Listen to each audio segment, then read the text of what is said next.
Hi hello నమస్తే welcome to Andhraprabha. ఢిల్లీలో BJP జాతీయ కార్యవర్గ సమావేశాలు జరుగుతున్నాయి. 17, 18 2 రోజులు కూడా ఈ సమావేశాలు జరిగాయి.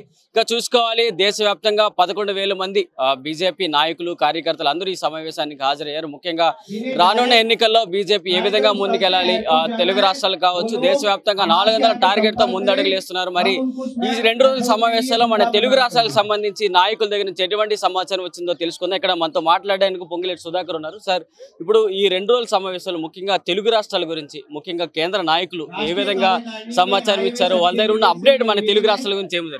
తెలుగు రాష్ట్రాలతో పాటు దేశవ్యాప్తంగా అభివృద్ధి సంక్షేమం పెద్ద ఎత్తున లక్షల కోట్ల రూపాయలు ఖర్చు పెట్టి అన్ని వర్గాలను సబ్కా సాత్ సబ్కా వికాస్ అని డెవలప్మెంట్ కృషి చేశారు.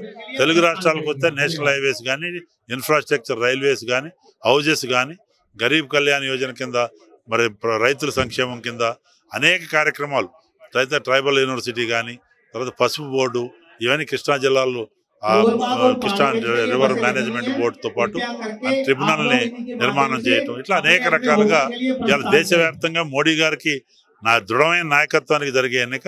అటు ఇండియా ఎలియన్స్ రోజు రోజు బీటలు వారిపోతుంది, పేక మేడల్ లెక్క.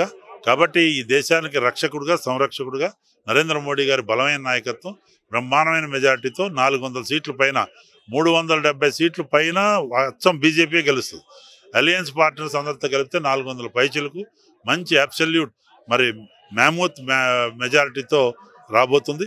ఆ దిశలో కాశ్మీర్ నుంచి కన్యాకుమారి వరకు మొత్తం దేశవ్యాప్తంగా ఒకటే స్లోగన్, ఫిర్ ఏక్ బార్ మోడీ సర్కార్. అంటే తెలుగు రాష్ట్రాల గురించి ముఖ్యంగా ఏం చెప్పారు సార్? వాళ్ళ దగ్గర ఉన్న అప్డేట్ ఏంటి? తెలుగు రాష్ట్రాలు 2014, 19, ఇప్పుడు 23 ఎన్నికల్లో తెలుగు రాష్ట్రాలు ముఖ్యంగా తెలంగాణ కావచ్చు, ఆంధ్ర కావచ్చు, ఈ 2 రాష్ట్రాల గురించి ముఖ్యంగా ఏం చెప్పారు? చెప్పిన దాని మీదనే మంచి ఓటింగ్ పర్సెంటేజ్ కూడా 14% ఓట్లు, 8 మంది ఎమ్మెల్యేలు ఇచ్చింది. మళ్ళీ ఒకసారి వచ్చేది కూడా భారతీయ జనతా పార్టీ. కొన్ని గాలిలో వాగ్దానాలు ఇచ్చి ఆ గ్యారంటీ ఈ గ్యారంటీ అని చెప్పి అవి ఓన్లీ ఆ రకమైన కార్యక్రమాలు చేయబట్టే కొంత ఇదైంది. బట్ ఇప్పుడు అప్పుల పాలై మేమేం చేయలేము, కేంద్రంలో ఒకవేళ కాంగ్రెస్ వస్తే తప్ప తెలంగాణ బయటపడదని ముఖ్యమంత్రి గారు చెప్తున్నాడు. ఇప్పుడు వాళ్ళకి బదులు 17 మందిని ఎంపీలని బీజేపీ పంపిస్తే తెలంగాణలో అన్ని రకాల అభివృద్ధి జరుగుతుంది అనే స్లోగన్తో మేము పోతాం.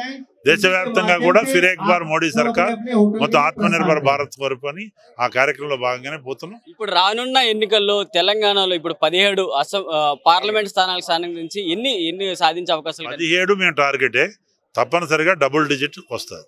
ఓకే, ఇది చూసుకోవాలి. ముఖ్యంగా ఈ 2 రోజుల సమావేశాల్లో తెలంగాణలో ముఖ్యంగా ఓటు శాతం పెరిగింది అని కేంద్ర నాయకుల దగ్గర నుంచి సమాచారం అయితే ఇంకా కేంద్ర నాయకుల నుంచి వచ్చిందని చెప్తున్నారు. ముఖ్యంగా చూసుకోవాలి, పసుపు బోర్డు కావచ్చు, యూనివర్సిటీలు కావచ్చు, అన్ని కూడా తెలంగాణ రాష్ట్రానికి అందిస్తూ కూడా ముందు అభివృద్ధిలో మేము ముందుకెళ్తున్నాం అంటూ కూడా కేంద్ర నాయకుల దగ్గర నుంచి అయితే పూర్తి సమాచారం తెలంగాణ రాష్ట్రం గురించి దొరుకుతుందని చెప్తున్నారు.